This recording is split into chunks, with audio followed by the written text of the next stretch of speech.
¿Se están inscribiendo en estos momentos? Tengo más. O sea, usted puede caminar, ir, inscribirse. ¿Quiénes se están inscribiendo? Partidos políticos. ¿Qué partido político? Se dicen partidos políticos en formación, según el servicio electoral. Amarillo. Se están inscribiendo en estos momentos. Está con nosotros su presidente, Cristian Vázquez. Gracias por estar con nosotros. Gracias, Tomás. Un gusto. Oye, se están inscribiendo. ¿Cómo va la inscripción? La inscripción va lenta. Lenta. Lenta, es decir, lenta y no tan lenta. Yo no soy experto en estas lides electorales, pero tengo entendido que tenemos el 10% de la inscripción en la región metropolitana. Tenemos varios meses, pero después vienen los meses de verano y por lo tanto estamos recorriendo el país, las distintas regiones, las ciudades, con todo nuestro equipo territorial y con los pocos recursos que tenemos, enviando nuestro mensaje y tratando de transmitirle a la gente que es importante que haya buena política en Chile. ¿Tú pensabas que iba a ser más rápido? No, No. nosotros como grupo estamos acostumbrados a desafíos épicos. Cuando partió el movimiento amarillo jamás nos imaginamos, cuando firmamos una carta firmada por 30 personas al comienzo, que íbamos a tener 70.000 adherentes a ese manifiesto y que íbamos a terminar transformándonos en un actor importante dentro de lo que fue en el escenario del plebiscito, en el escenario binario tan fatal en el que estábamos condenados. Así que este es un desafío épico más y tenemos, por lo menos tenemos mística, de eso estoy seguro. ¿Qué regiones les va mejor? ¿Qué regiones no les va tan bien? ¿Dónde notan que la cosa está más efervescente? Yo creo que hay regiones más extremas donde nos ha costado más llegar y constituir este equipo territorial, porque nosotros durante la campaña de plebiscito, y esa fue la diferencia de Amarillo, realmente se fue armando un movimiento casi voluntariado y de gente anónima en distintas regiones, y si teníamos coordinadora regional, hicimos un trabajo bien de hormiga ahí, y nos ha costado en algunas regiones más extremas. Pero hoy día los equipos territoriales se están activando, están con las pilas puestas, están con ánimo de lograr la meta que nos propusimos. Ahora, puede que no la logremos, pero por lo menos vamos a dar testimonio de que dimos la pelea. Yo soy un presidente sui generis, digamos, no vengo del mundo de la política, no soy un experto político ni un experto electoral, pero creo que es fundamental que exista un partido como Amarillo en el escenario político de hoy. ¿Pero te sientes político ahora? Dirige un partido Desde político. luego, Eres un político. sería absurdo decir que no es cierto? Pero soy un político, estoy como prestado en el mundo de la política en un cierto sentido. He ido ganando un espacio distinto. ¿Y por qué estoy acá? La pregunta sería ¿por qué yo, profesor de literatura, mi pasión es la poesía, digamos, escribir tranquilamente mis columnas, hacer mis clases de literatura, ¿por qué estoy acá? Eso revela la orfandad. La falta de referentes, la falta de liderazgo en la política, que hace que una persona que no tiene... Yo respeto mucho el oficio político, respeto a los grandes políticos, no sé, tampoco lo idealizo, tienen luces, sombras. Bueno, ¿por qué un ciudadano encabeza este movimiento y no siendo político? Eso revela que hay un vacío tremendo, por decirlo menos, en la política chilena. Mira, a ver, ustedes estuvieron por el rechazo y la verdad es que las personas que estaban por el rechazo, la apruebo, era decir, estas cosas no me gustan de un texto. Al final eso era, esto no me gusta y por eso yo rechazo. Pero ustedes pasaron ahora a la idea de ser partido político, en un principio no pensaban hacer esto y por lo tanto pasaron a una etapa de proposiciones. O sea, ahora tienen que intentar persuadir, de hecho persuadir a personas para que se inscriban. Para esto hay que tener vocación de poder, porque los partidos políticos, todos, es un requisito sine qua non. Votación de poder. ¿Tiene vocación de poder? El Grupo Amarillo por No, Chile tú. tiene vocación, déjame contestar primero, el Grupo Amarillo por Chile, hay mucha gente muy buena y nueva también, que tiene vocación de poder, si no sería absurdo no ser partido. Tú preguntas a mí Sí, si yo tengo una vocación de poder. Dirigiendo Yo no una máquina que tiene no, que tener vocación, no. vocación de poder. Yo más bien diría que me interesa que exista un partido que tiene vocación de poder. Nosotros no somos un partido meramente instrumental, hay que decirlo. Por supuesto que tenemos un compromiso, que fue el tema constitucional, pero sabemos que esa no es la prioridad hoy día para la mayoría de los ciudadanos.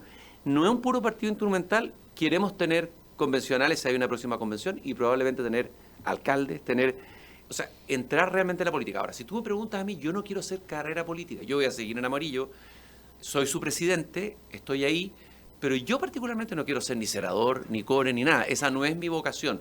Uno puede estar en la política y existen formas de partidos políticos en otros lugares en un espacio distinto y creo que eso es interesante también. Y yo creo que hay gente mejor que yo dentro de mi grupo que puede asumir perfectamente el rol de presidente o lo que sea. O sea, la presidencia es por un rato. Vamos a ver cómo se va dando, esto se construye día a día. Yo en febrero jamás me imaginé que iba a estar de presidente de un partido. Si alguien me lo hubiera dicho con una bola de cristal, probablemente habría arrancado y no habría firmado ese manifiesto. Sin embargo, quiero decirte que lo que pasó en el plebiscito fue justamente más por la sabiduría política del pueblo chileno que por la sabiduría política de nuestra clase política. Y cuando yo me di cuenta, recorriendo el país, porque lo tuve que recorrer, que en la gente había más instinto, más sabiduría, más pensamiento político sano que en la clase política, dije, wow, aquí hay un espacio vacío, una orfandad de miles de personas y hay que buscar a alguien que los represente. Oye, ustedes tuvieron que soportar muchísimas críticas. Y yo me imagino que muchos de ustedes no tenían el cuero tan duro, porque la política es muy dura, se dice que hay que tener el cuero grueso, pero ustedes me imagino que no lo tenían tan grueso. Leo a Patricio Fernández, en algún momento cuando ustedes se estaban formando. Creo haber sido de los primeros que escribió una defensa de los amarillos cuando se ponía de moda entre los sectarios insultar así a los no dogmáticos. Pero esta nueva versión, temerosa y reaccionaria, está muy lejos de eso. Me parece una vuelta atrás que un modo de dar un salto. Crítica durísima. Mira, la verdad... Un reaccionario. Mira, se me ha acusado de reaccionarios, de conservadores. Me acuerdo que en un debate en televisión en que soy invitado y me presentan a mí, a Beatriz Sánchez, como miembro de la centroizquierda, y ella dice, perdón, este señor no es de la centroizquierda, él es un conservador. Ahora, tampoco hoy día es un insulto, en algunas cosas probablemente somos conservadores, conservadores en el sentido republicano, conservadores en el sentido de los valores democráticos, que se fueron perdiendo desde octubre del 2019 para caer en esta anomia en la que estamos hoy día. Ahora, no tenemos cuero de chancho, pero caramba, tenemos un aprendizaje en el cuerpo. No solamente fuimos criticados, fuimos cancelados, Tomás, muchos de nosotros. ¿Cómo así? A ver. Hay gente que, no puedo dar nombres aquí, pero gente que sufrió en su desempeño como profesor universitario, gente que a lo mejor se le iba a renovar una pega y no se renovó, muchos casos así. ¿Hay persecución política en Chile? Yo creo que hay en un sector de la izquierda radical, y particularmente esto está muy instalado en las universidades, lamentablemente, una máquina, diría yo, de la cancelación. Pero eso es propio de las dictaduras. Bueno, es que yo creo que aquí hemos vivido... Yo quiero contar... No, es que es tremendo, porque esas personas, si eso es así, serían muy funcionales a una dictadura. Yo creo que aquí la gente sintió en el aire, nosotros lo sentimos, ciertas pulsiones totalitarias previo al plebiscito. Yo creo que el rechazo que se manifestó con tan categóricamente el 4 de septiembre obedece a un instinto, vuelvo a decir, y a una sabiduría del pueblo chileno, de decir, ok, podemos entusiasmarnos de repente con movilizaciones, con ciertos proyectos, pero hasta aquí llegamos. O sea, ¿sentimos el totalitarismo en la nuca? Sí lo sentimos, y yo creo que en una parte, lamentablemente, de nuestra izquierda, y esa es la gran decepción, una cierta cultura totalitaria, en el Partido Comunista desde luego, está presente y está operando. A mí me cuesta entender amarillo, yo lo reconozco. ¿Por qué no te gusta el color? No, lo que pasa es lo siguiente. Primero, ustedes nacieron como un partido instrumental. O sea, era un movimiento instrumental. Estaban por el rechazo, no pensaban ser partido político, tú lo has dicho muchas veces. Y ahora son partido político. Y por lo tanto tienen que entrar a proponer. Se habla del centro político. La izquierda está allá, la derecha está acá, el centro político. Y ha habido intentos por copar el centro político con harto fracaso. O sea, no cuaja. Ciudadanos, ¿te acuerdas o no? Sí, claro. Ciudadanos, ¿quién se acuerda de Ciudadanos? Sí. Y no es que uno tenga amnesia, haya ocurrido hace mucho tiempo, lo que pasa es que no es cierto, la leche no se transforma en queso, digamos, no. Entonces, ¿qué es lo que es ser de centro? Se habla del centro político. Mira, prefiero... ¿O siguen siendo instrumentales? No somos, ya dejamos de ser partido instrumental, lo fuimos probablemente en un primer momento. Pero fíjate que nosotros tuvimos para poder aspirar a ser partido que hacer una declaración de principios, en estatuto y principio. Aquí lo tengo en este cuadernillo chiquitito. Y ahí cooperó gente muy interesante. Ernesto Tone participó en esta discusión, que es un intelectual bastante respetable, y elaboró un texto que nos propuso, lo discutimos, y nos definimos no como partido de centro, ni centro derecha, ni centro izquierda. Nos definimos como un partido, nuestro lema es reformas y democracia. Es decir, nosotros nos colocamos en el eje de oposición reformista frente a revolucionario, reforma frente a revolución, democrático frente a antidemocrático, creemos en un Estado social de derecho, etcétera, etcétera, etcétera, derecha, pero creemos en la gradualidad. Y yo creo que convergen dentro del grupo sensibilidades del mundo de la socialdemocracia, probablemente de lo que queda de restos de un social cristianismo difuso en distintos grupos, incluso de gente del mundo más liberal, que hoy día no se sienten cómodos en el clivaje tradicional izquierda-derecha, que de alguna manera yo creo que hay que tratar de superar para los desafíos gigantescos que tenemos por delante. Pero, Cristian, tú mismo hablas de derecha y de izquierda, o sea, Sí, tú mismo estableces polo. Sí. Entonces, ¿dónde estás? Lo que pasa es que el problema que hemos tenido en la polarización que tenemos hoy día en el país es que nos hemos atrincherado en tribu. Bueno, a nosotros mismos nos pasó, por ser críticos a un texto que era malo, se nos acusó de hereje, se nos insultó, se nos acusó de fascista. Salir de la tribu es muy difícil. Entonces nosotros estamos creando un partido, abriendo un espacio donde mucha gente en Chile hoy día que quiere reformas, pero no quiere revolución, quiere cambios, si Chile necesita cambios. Entonces, estamos rompiendo el cerco, los muros de lo tribal, para generar un espacio político que aporte al diálogo, a los acuerdos, que reviva esa denostada política de los acuerdos, en primer lugar. Tengo de nuevo la pregunta de otra manera. Sí. ¿De quiénes te sientes más lejos? Para ubicarte. De los primeros de los dos extremos. Es decir, ¿Cuáles son los dos extremos? si tú me colocarías en republicanos y comunistas, ¿ok? Pero, fíjate, me puedo sentar a conversar con alguien del mundo de centro-derecha y darme cuenta que tengo muchos puntos en común. Me puedo sentar a conversar, no quiero hablar personalizarlo, amarillos digo, con gente del mundo de la centro-izquierda y podemos tener muchos puntos en común. Y nos damos cuenta a veces, fíjate tú esto, yo me he dado cuenta, porque yo no estaba en la política, ahora estoy adentro, metido en la cancha, sin querer queriendo, como diría el Chapulín Colorado, resulta que uno se da cuenta que en las conversaciones privadas hay mucho más acuerdo y que luego en lo público se exacerban una polarización artificial y así vamos, porque cada uno está defendiendo su propio liche, su propio negocio político, vamos, digamos, estancando el país, porque una mala política estanca el país. Entonces, creo que hay un espacio de acuerdo mucho más grande que lo que declaran públicamente los políticos. Pero tú haces que en esta equidistancia republicanos y comunistas sean exactamente lo mismo. Lo mismo ideológicamente no, desde luego. No, estoy hablando en cuanto a sus valores democráticos, yo creo que a su respeto a la institucionalidad, no sé, algunos principios. Yo creo que efectivamente, a ver, si yo tuviera que identificar un enemigo político sería el populismo, que me parece hoy día la peste de la democracia representativa en el mundo, que está corroyendo y haciendo mucho daño a los países. Y el populismo tiene, como tú sabes, puede tener varias versiones. Hay una versión de izquierda y una versión de derecha. Aquí hemos tenido populismo de izquierda. Hay un populismo de izquierda que ha sido muy fuerte y lo hemos visto en el Parlamento, etcétera. Pero también podemos tener un populismo de derecha. Entonces, ¿Cast es populista? ¿Quién? Cast. No. José Antonio Cast. Cast por eso te pregunto, porque es el líder de Republicano. Por eso que quiero aclararlo. Más que en realidad yo diría que Cast es un conservador ultramontano. De hecho, se hizo una caricatura de él desde mi punto de vista como que era poco menos que un fascista. Yo creo que eso fue una caricatura en un momento de polarización y por un tema de campaña. Pero yo me definiría en el clivaje, como te decía antes, reforma frente a revolución. Yo creo que aquí ha habido, y tú bien lo sabes y lo has dicho en varias de tus columnas, ha habido una pulsión revolucionaria en el imaginario de una parte de la izquierda ante la cual yo no me siento identificado, viniendo yo de ese mundo. Yo he sido más bien un votante centro-izquierda, fui militante izquierda cuando joven. Contra ese impulso nosotros nos oponemos, reforma, revolución. Y también populismo, y frente al populismo colocar una cierta seriedad, una cierta sobriedad también en la política, un respetar los acuerdos que se toman, o sea, mejorar la calidad de la política. Porque sin calidad de la política, todo lo demás no va a servir, por mucho que tengamos buenas intenciones y buenas declaraciones. ¿Tú estimas que el Partido Populista, por esencia, hoy día es el partido de la gente?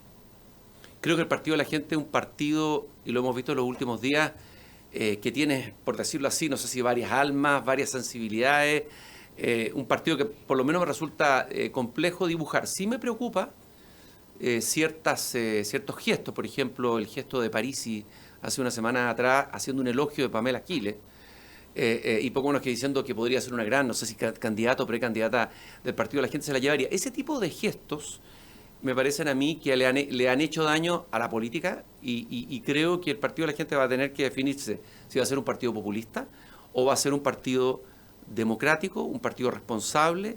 Es un actor importante, tiene un apoyo popular creciente que uno lo percibe en la calle, en todas partes, muy, muy grande. ¿Por qué? Por desafecto con la política tradicional. Y nosotros en ese sentido queremos ofrecerle a la gente una alternativa a esa política tradicional que ha caído en una suerte de decadencia, pero que no sea, para oponerse a esa política decadente, transformarse en un partido populista. Vamos a hacer un pequeño alto, pero yo quiero dejar una pregunta planteada porque he escuchado decir que lo que plantea Amarillos es un concepto de seguridad institucional, que Sí. están en eso. Sí. ¿En qué consiste? Porque eso no se había escuchado decir. Entonces, Interesante, incluso lo vamos a vincular con Andrés Bello. Ahí te voy a explicar ¿qué por significa eso? Entonces, Sí. vamos a hacer un alto y volvemos con Sí. eso.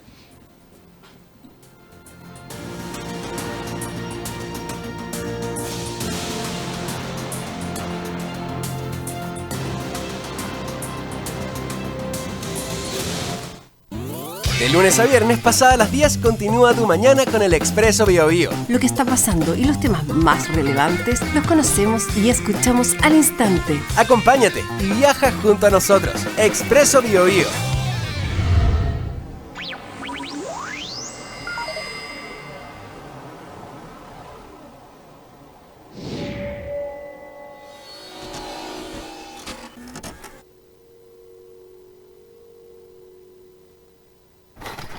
Biobío, la radio se escucha y se ve. En nuestra plataforma digital biobiotv.cl, En la televisión digital de libre recepción, Santiago 26.1. Valparaíso 46.2, Temuco y Osorno 29.2. En el cable, Mundo, canal 521. Zapping TV, canal 168. Y en Mi Play, canal 62. Biobío, la radio, 43 estaciones. Ahora se ve.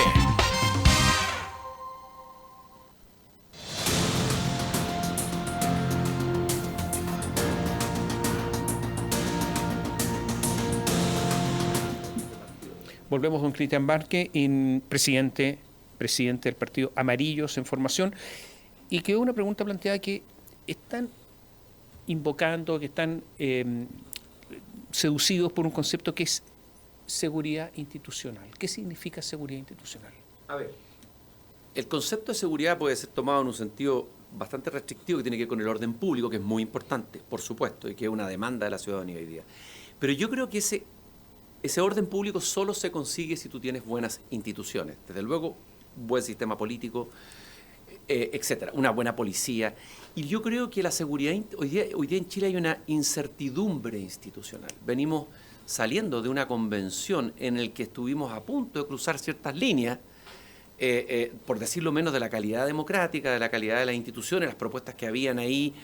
Desde mi punto de vista ponían en juego el concepto de democracia representativa tradicional liberal, por decirlo de alguna manera. Entonces nosotros decimos, ok, la seguridad es un problema hoy día en la calle, la delincuencia, la incertidumbre económica, pero primero que nada necesitamos buenas instituciones. Eso es lo que salva a los países. Si uno piensa, por ejemplo, que Donald Trump, que pudo haber devastado Estados Unidos, cualquier otro líder de esas características con un país con malas instituciones, habría devastado el país. Sin embargo, las instituciones fueron más importantes que el presidente que había sido elegido y lograron contener ese liderazgo. Y por lo tanto, creemos que nosotros tenemos que fortalecer nuestras instituciones democráticas, nuestras instituciones republicanas y dar esa seguridad institucional donde existan reglas, porque estamos viviendo además el país de la anomia, el país donde no se respeta nada, donde tú puedes saltar el torniquete del metro, donde puedes insultar a alguien en la calle, puedes insultar al profesor. Es decir, el país se ha desfondado un orden de convivencia social fundamental para la coexistencia entre nosotros en una comunidad. Entonces, la seguridad institucional va en ese sentido. Y para no dar la lata cortito, yo lo relaciono mucho, fíjate, a lo mejor esto puede parecer un poco pedantesco, con Andrés Bello. Andrés Bello pensaba, él hablaba de la pasión por el orden, que hay un instinto de la pasión por el orden que está guardado en Chile y que eso lo hacía distinto del resto de los países de Latinoamérica que estaban en un caos institucional después del proceso de independencia. Pero él decía que el orden no era solo el orden de la seguridad, digamos, policial. Hay un orden que incluso lo llevaba al lenguaje. Es decir, tiene que haber un orden en el lenguaje, un orden en la cultura, un orden profundo, que sostengan los otros órdenes. Nosotros somos quizás menos ambiciosos que Andrés Bello, pero hablamos de una seguridad institucional. Oye, pero mira, a ver, las instituciones son normalmente estatales. Hay otras instituciones que no son estatales, pero normalmente una universidad, una institución, obviamente. Pero se habla hace mucho rato de la modernización del Estado. Se habla y no se hace nada. Para mejorar instituciones, el Estado tiene que cambiar. ¿Cómo mejorarías el Estado? Porque finalmente las instituciones las hacen las personas. Qué importante, por ejemplo, para una universidad es su rector, ¿no? No da lo mismo cualquier rector. Desde luego, desde luego. Bueno, ¿cómo hacen eso? ¿Cómo van a mejorar todo esto? Mira, yo no soy un experto en reforma del Estado, pero sí te puedo decir, mirando desde afuera, primero como ciudadano, siempre me llamó la atención que todos hablaban de la necesidad de modernizar el Estado, de reformar el Estado. Sin embargo, nadie ha tenido el coraje, la convicción y la capacidad de articular acuerdos amplios para renovar el Estado. Y la pregunta que uno se hace como ciudadano, ¿por qué? Y esa pregunta encierra también una sospecha, que el Estado se ha convertido muchas veces en un botín político muy apreciado, y esto es transversal, estoy hablando de la izquierda y la derecha, nadie se libra de eso, y por lo tanto, el que quiera asumir esta reforma del Estado va a tener que asumir costos políticos inmensos. Y ahí hay otra cosa que yo creo que es tal vez una de las fallas más potentes que tenemos en Chile, la falta de coraje. Si nosotros salimos al escenario político, de nuestros políticos, es decir, la falta, ¿por qué nació Amarillos? Por la falta de coraje de nuestros líderes del sector del centro y centro-izquierda, que se quedaron callados cuando veían que la convención estaba llevándonos, digamos, a límites absolutamente refundacionales y radicales. La falta de coraje, de callarse, de solamente pensar en el corto plazo, en la agenda corta. Y yo creo que necesitamos líderes con coraje en los tiempos que vienen, porque los desafíos son enormes. Y uno de esos es el Estado. Estado y mercado, pero el Estado es fundamental. Este concepto de seguridad institucional, si uno fuera futbolero, yo no lo soy, pero si tú eres futbolero, ¿te gusta el fútbol? No. Me gusta, pero no soy un experto en yo fútbol. Tampoco, pero pongamos la pelota al piso, como dicen los futbolistas. Pongamos la pelota al piso, eso lo entiendo perfectamente, claro. Si ponemos la pelota al piso, seguridad, ¿qué harías tú con la elección de fiscal nacional? Seguridad institucional. ¿Cómo, de acuerdo a Amarillo, uno tendría que hacer esto? No, yo no me gustaría entrar en el detalle técnico del tema fiscal nacional. No, pero te pongo un ejemplo. Sí, te hago la pregunta más específica. Resulta que es muy importante hoy día el fiscal nacional. La delincuencia está desatada. Sí. Y resulta que hay una audiencia pública, magnífico.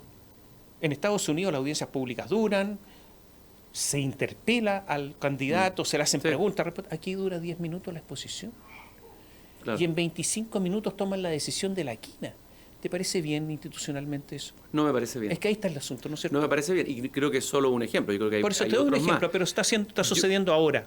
Ahora, lo que yo pienso, Tomás, en que todos estos temas, el tema que estás planteando tú aquí de la justicia, el tema que planteamos recién del Estado, el tema también de la violencia, no hay soluciones mágicas. Eso es otra cosa que también requiere coraje de decirlo, porque cada gobierno que llega con un eslogan, uno diciendo que hay que dar la puerta giratoria, otro diciendo que vamos a ser como perros con los delincuentes. No existen fórmulas mágicas, lamentablemente, para estos problemas.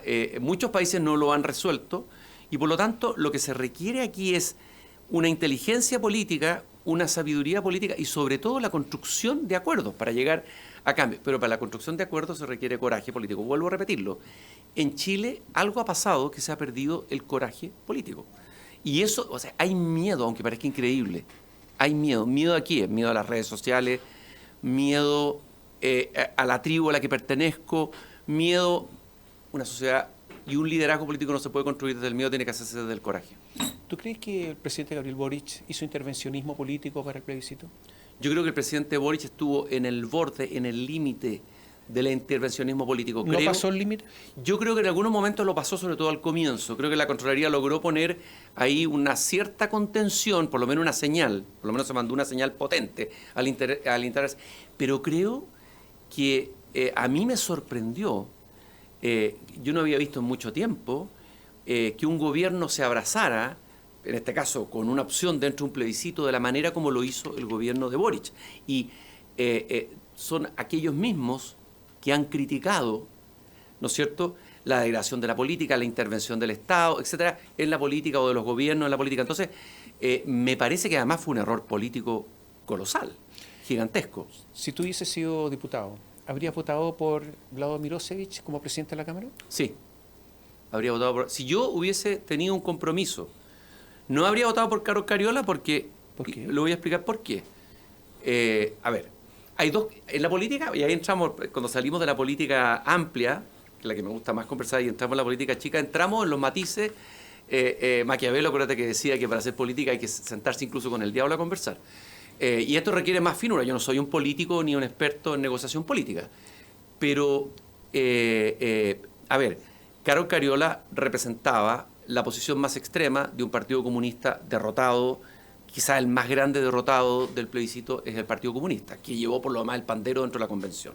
Me parecía difícil que quien encabezara la Cámara de Diputados fuera un representante del Partido Comunista después de la estrepitosa derrota de la prueba. Ahora, había un acuerdo...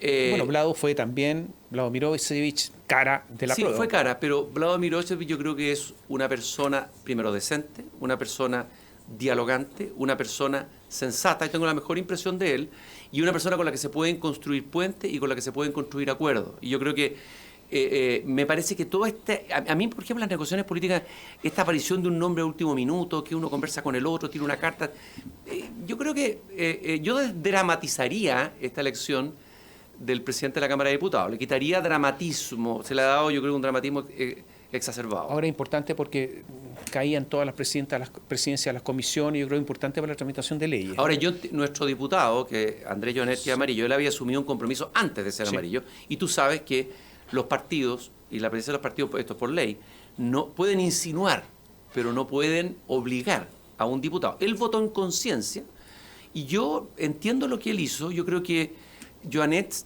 nuestro único diputado que tenemos ahora, si algo lo ha caracterizado, y lo he escuchado de varias personas, de distintos políticos, es que conversa mucho, es que dialoga mucho, es que genera puentes. Y yo creo que yo respaldo absolutamente su decisión de haber apoyado a Milošević. Volviendo a lo que son ustedes, ¿quiénes son los aliados más...? Porque hay muchos partidos, hay 22 partidos en el Congreso, por si acaso, en la Cámara de Diputados. Entonces, tienen que hacer alianzas, si no, esto es un archipiélago. ¿A quiénes ven como los aliados más cercanos, posibles, eventuales? Mira, yo creo que nosotros estamos... Perdón, ¿por qué digo esto? Porque se acerca una elección de convencionales. Sí. Va a haber una convención, no sé cuántos van a elegir, pero entonces van a estar sometidos a un proceso electoral dentro de poco. Yo creo que, primero, te voy a contestar la pregunta, pero primero creo que la energía hay que colocarla primero en la construcción de grandes acuerdos nacionales, que eso creo que es la urgencia hoy día de la política, para enfrentar los grandes problemas que tenemos hoy día frente a nosotros. Delincuencia, inflación, etcétera. Y de eso hay una deuda gigantesca, y yo creo que hay un déficit de acuerdo. Y nosotros nos definimos como un partido acuerdista, aunque eso no esté de moda y sea políticamente incorrecto en un sector y les moleste a algunos. Segundo, en términos de alianza, nosotros recién estamos partiendo como partido, estamos haciéndonos como partido, somos un partido casi niño, por decirlo, no hemos llegado ni siquiera aún a la adolescencia, estamos desarrollando musculatura política, tenemos que existir primero, y por eso tenemos que juntar firmas, y por eso tenemos que desplegarnos por las regiones para conseguir firma y adhesión de mucha gente. Yo pienso que los primeros aliados naturales van a ser, obviamente, quienes fueron nuestros aliados en la campaña del plebiscito, todo lo que se llamó la centroizquierda por el rechazo.